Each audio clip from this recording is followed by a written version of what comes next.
Hello, I'm going to read to you from chapter 2 of Voices in Crystal. This is about 15 or 20 minutes, so if you don't have time to listen now, I'd love for you to listen later. Okay, first of all, since it is chapter 2, let me go ahead and tell you what happened in chapter 1 without giving spoilers. We have a poor shepherd named Mirai, and he lives in a wilderness home in the Sinai, at the foot of the Sinai Mountains. And he is singing his heart out to his goddess.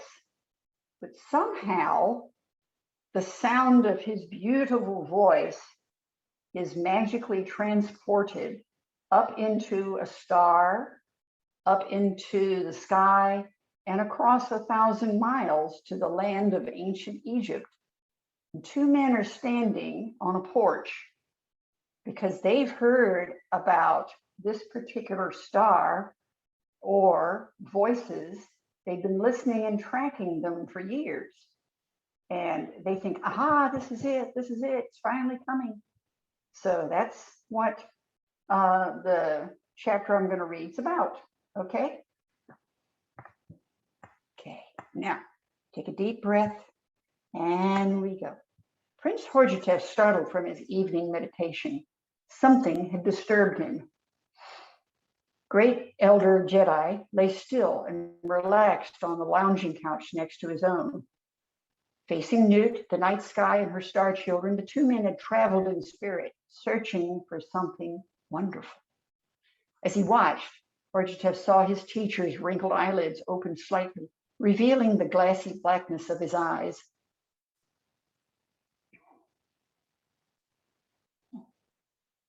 He'll wake soon enough, the youthful prince thought. For now, I need to think about what I learned. If he sleeps, he won't be able to tell me I'm looking where I shouldn't. Ever since the old man had settled in the prince's home 2 years earlier, the two men had meditated together. Horjatef recalled Jedi's lessons.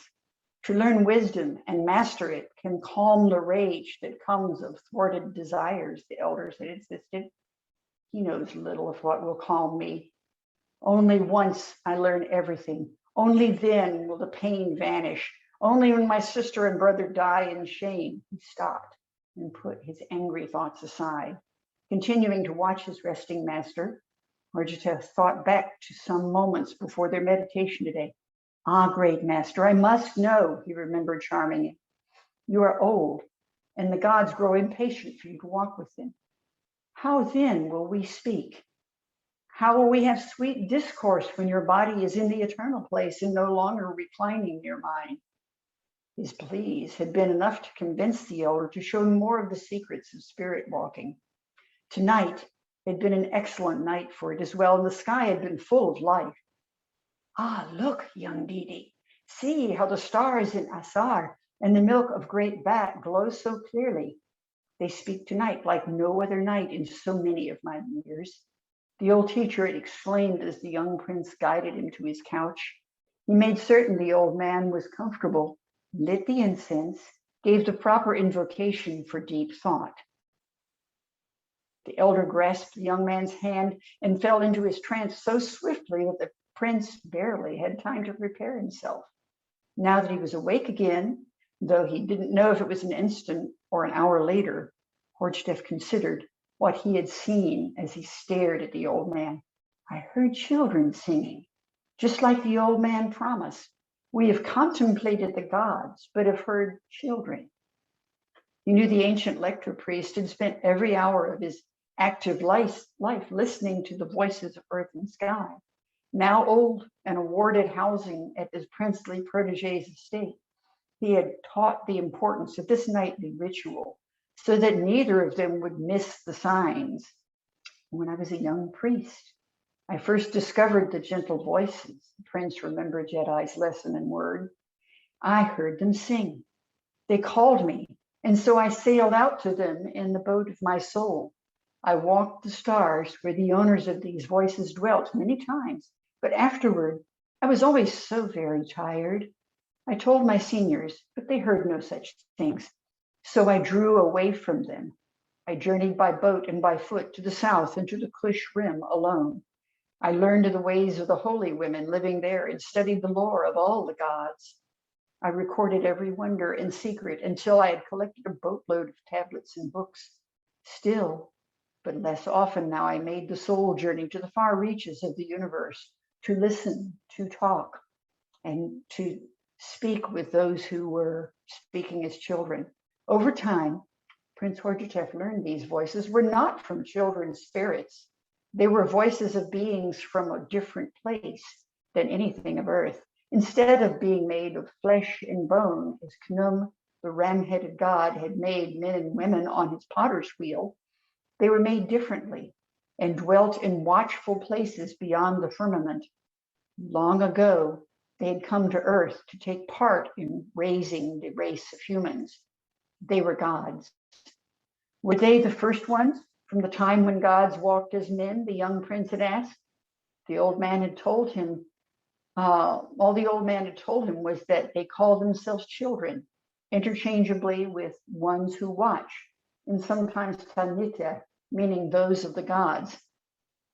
That had settled him. His ancient mentor could speak to the gods in ways his own father and princely brothers could not. He had knowledge which even the holiest of women and the wisest of oracles could never teach him. Thinking about that, Prince Horjatef smiled inwardly and felt less pain. Horjatef continued his studies with the old man.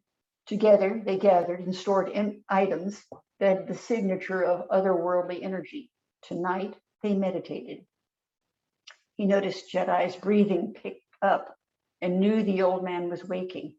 Still, how few things you were willing to show me, how few mysteries beyond the usual.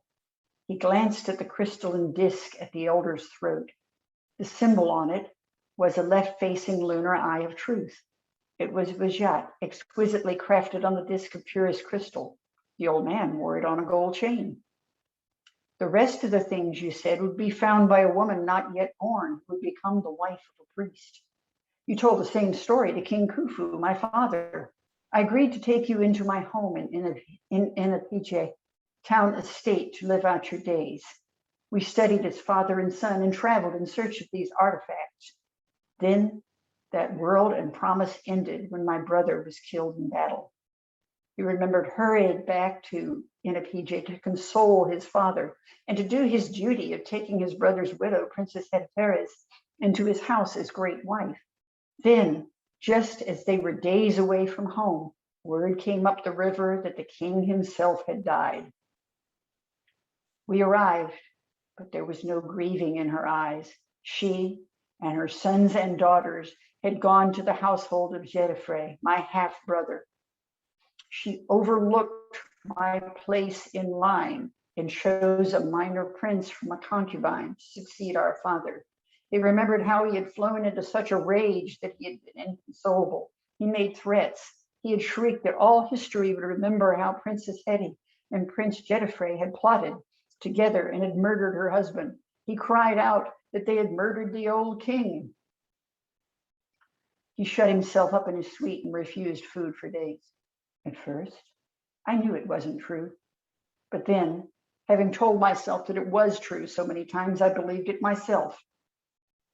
Now, 2 years later, there are good men in the priesthoods who question these acts and might still support me if I try to take what should have been mine.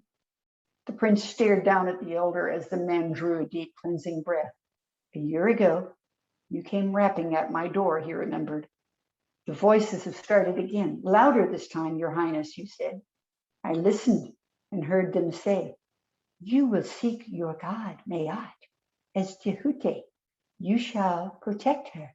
Listen to her words of wisdom, spoken on the lips of children and innocents. Hear that the power you seek is in the mastery of wisdom. All else of earthly and human crown fails. A year, and then nothing until tonight. This time, Prince Horjatef heard the children's voices clearly and knew his teacher had heard them too. We are here, children made of stone. Tiny voices are as grains of sand. We are lost to time. In time, look to the stars to see. Here, Inapije, they are coming here. Young Prince Horjatef had felt his spirit slam back into his body with such a force that he gasped and sat. Here, have these beings heard my invocations for justice? I will build them a temple, the like of which has never been seen, finer than my brother's black and white Pirak rising to the south, finer than his monument to my wicked sister Sekhmet. I knew it. They will come, he whispered, and took his elder's hand to rub it and warm it, to give the elder some bearings in the waking world. It had been a deep trance, too deep for such an old man. You see, old man, the oracles who spoke at my birth said my name would sound on the lips of men forever. Now you will see how they spoke the truth. Here, that the power you seek is in the mastery of wisdom. All else of earthly and human crown fails. He shook his close-cropped head and stood, breathing and stretching, to take in the calmness of the night air. The elder was awake. Prince Horjatef was about to speak, but the old man put his ancient bent finger to his lips and smiled. His black eyes twinkled. Oh, yes, my highness, they are. You heard it clearly, too. I don't know what to say. The prince, incredulous, was about to help the elder lift himself, but the old man was so excited he didn't need any help. Jedi hastened to observe the stars, then chuckled, pointing up at the moonless sky, his ancient eyes fixed on the motion of a falling star. That star? He asked, knowing moving points of light had other explanations. Great teacher, is it not a great traveling stone lost in the heavens and set ablaze by the fiery rim of the firmament? We see these messengers that come down in the Temegu sand to create rocks of the god. Is that what you have sought all these years, green stones? The elder's eyes closed gently. Horjatef knew his question had been quietly dismissed as an ignorant one. Such stones do not sing, the elder smiled. I would believe it to be the children in their boat of crystal riding aloft. It would glow as it passed through the portals of the firmament. The prince stared at the star again, but sensed nothing more than his own watchful silence and curiosity, as men's eyes fixed on the glittering thing moving across the night sky. A strange dirge-like song entered both of their thoughts. It was an informal dialect of the tongue spoken by the kings of Kinaana and Tyr. Before you, a spirit protects. Behind you, another. At your right is justice. At your left, goodness. The prince didn't know many words of that tongue. He heard the word justice. Why would they sing to me of justice in that language, he asked. Ours is not the only land the Netter had visited, young Didi. Jedi whispered breathlessly. Don't call me that. You know I forbid it. Horjatef glared at the elder. Oh, forgive me then, the old man motioned the prince's attention to the sky one more time. I did know how it pains you, but in my joy I spoke too quickly. Horjatef looked skyward one more time, too angry to see that the object aloft appeared much larger. Didi, my nickname growing up from Jediffor, too close to my usurping brother, Jedifre. I am thinking they have visited Kinaana and Shinar, perhaps the sure wastes of the Copper Road, too. Who knows what other lands? The elder grinned, no longer concerned about his protege's forbidden name. Fixed on your head are witness, blessing, and peace. Your sides are encompassed with life and well-being. How good it is to pray to you. How blessed to be heard by you. Shine for one who begs to serve you. Come bless me this starry night. The powerful voice rang through the ether of space and time as if it was being carried aloft in a curious star that glittered and grew nearer but never came down. The prince stared at his teacher, aghast, as the star turned, heading east. Great one, Prince Horjatef stared at as his teacher looked down, then ambled toward the brick stair that led to his sleeping room. What just happened? The young prince felt an agony that something had gone terribly wrong welling in his heart. The star never came toward them in any way.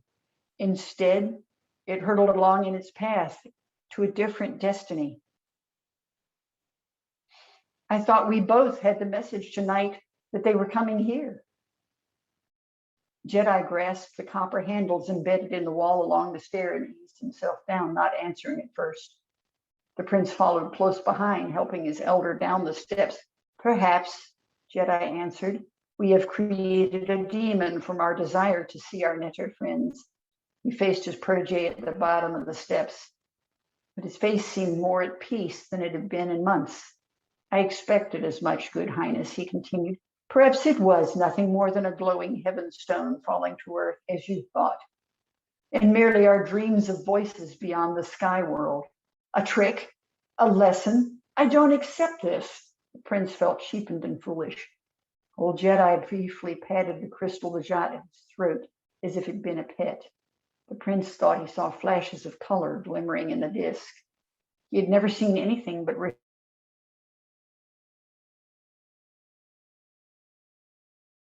contemplate the truth as it was taught to you, dear one.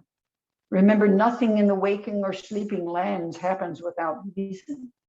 Sleep will allow our spirits the freedom to find the answers if they are even meant for us to know. Your sides are encompassed with life and well-being. How good it is to pray to you. How blessed to be heard by you. Shine for one who begs to serve you. Come bless me this starry night. The gentle but deep voice repeated in the young prince's memory.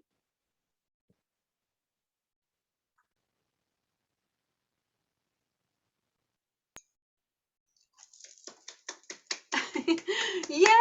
I love that. That brought it to life. Like, even after reading it, oh my God, that brought it to life in such an amazing, extra way. I love your reading voice. Like, I would all of your books on audiobook with your reading. I love it. I love it. And I love your wording is so poetic. It's beautiful. That was a great excerpt. Thank you so much. I just have to get my spouse or my son to sing the intro. Ooh, That's even better. I like that everything you do with your work becomes like a family, like together project. I love that.